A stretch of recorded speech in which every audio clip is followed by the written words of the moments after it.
In his New York Times column titled, "Mike Johnson is a right-wing fever dream come to life," Jamelle Bouie writes, "Mike Johnson is neither a moderate nor an institutionalist, just the opposite. A protege of Jim Jordan's, he comes, as you have doubtless heard, from the far-right anti-institutionalist wing of the Congressional Republican Party. In other words, the supposedly moderate members of the House Republican Conference were happy to defer to their most extreme colleagues on substance, if not on style. He is staunchly against the bodily autonomy of women and transgender people and supports a nationwide ban on abortion. If Johnson is known for anything, however, it is for his tireless advocacy on behalf of Donald Trump's attempt to overturn the 2020 presidential election."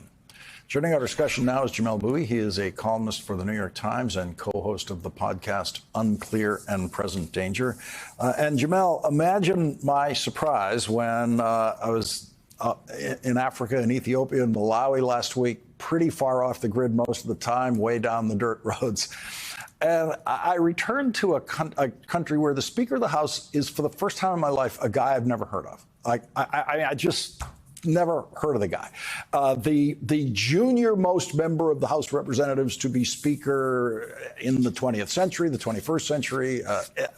How did this happen? Who is this guy? What do I need to know? Well, how it happened is Republicans were having a very difficult time deciding on the speaker after removing Kevin McCarthy from the position. And basically everyone who came up, Representative Steve Scalise, Representative Jim Jordan, Tom Emmer, had too many enemies to get the needed number of votes to become speaker. And so here comes Mike Johnson, who, because he's unknown, because he's a kind of a backbencher, doesn't really have the kind of opposition that would preclude him from getting the job. As for who he is, he appears to be a member of the kind of most hard right faction of House Republicans, a committed, evangelical, and holds many of the political beliefs associated with that. Staunchly anti-abortion, staunchly against LGBT rights, and also, a staunch opponent of social insurance programs, a staunch opponent of, various sorts of federal aid, kind of everything you'd sort of expect from someone on that ideological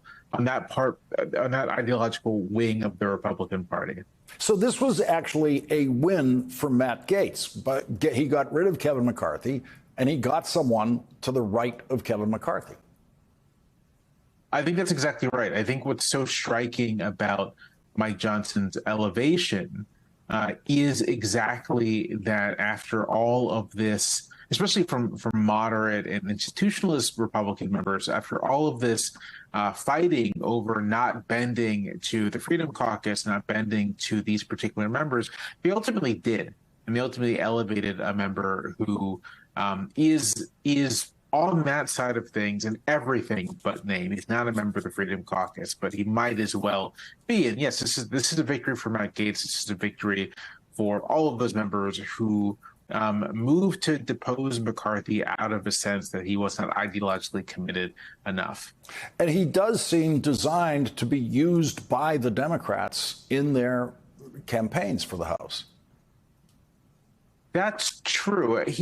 Because he's such a obscure member, he doesn't actually have a ton of scrutiny, right? This is the first time he's really playing in the big leagues, and it's very clear, at least at this point, that he has just said a lot of stuff over the years that is going to make its way into advertisements. It's going to make its way into Democratic campaigns. It's worth saying, though, that he does have this job, and it is first and foremost a job. The government does need to be funded pretty soon.